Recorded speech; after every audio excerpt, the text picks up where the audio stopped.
doing well on a very windy, very cold, very cold day today in Battle in East Sussex.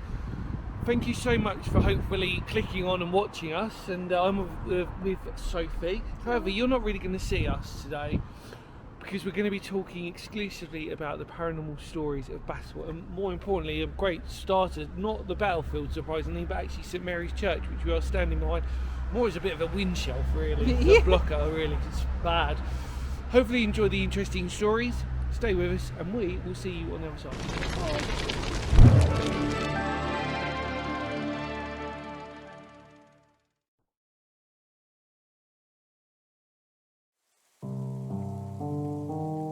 Situated in East Sussex lies the beautiful town of Battle, and was built as a consequence of the abbey, which was built soon after the Battle of Hastings, for which it is given its namesake.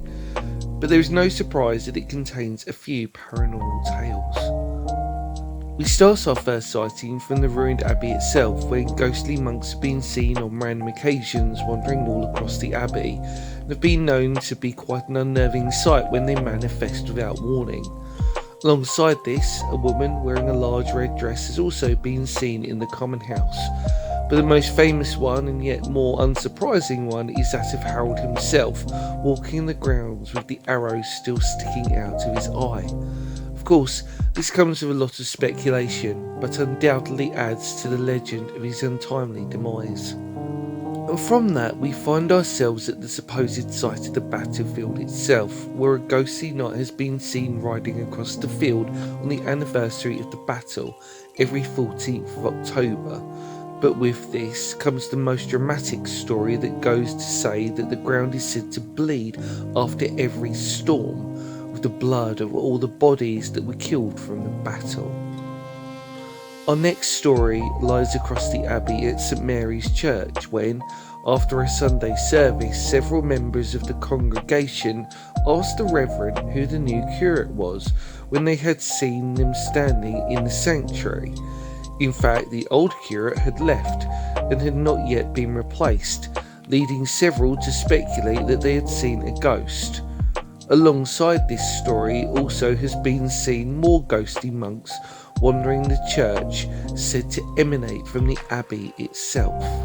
As we head towards Mount Street, many a reporting has been made along this street of the ghost of a little girl with golden hair, who appears dressed in early 20th century clothing, wandering in and out of the buildings.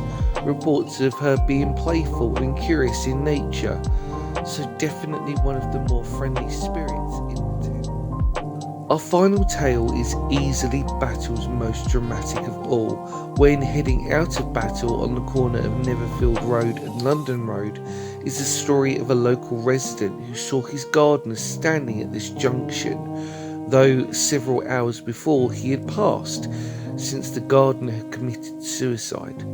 While not uncommon in the paranormal world to hear this type of story, there's no doubt that the nature of this one would send a cold shiver down anyone's spine. And with that, we end the paranormal stories of Battle.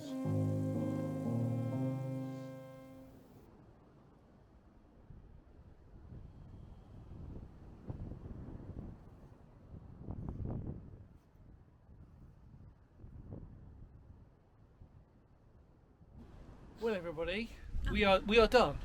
Sorry, so hi. Press record at the worst time. Really hope you enjoyed those fascinating stories. Obviously, as you could probably tell, even before you'd even started watching, most of them pertain to actually the 1066 sort of history side of things. But hopefully you enjoyed it. Thank you so much for coming along with us.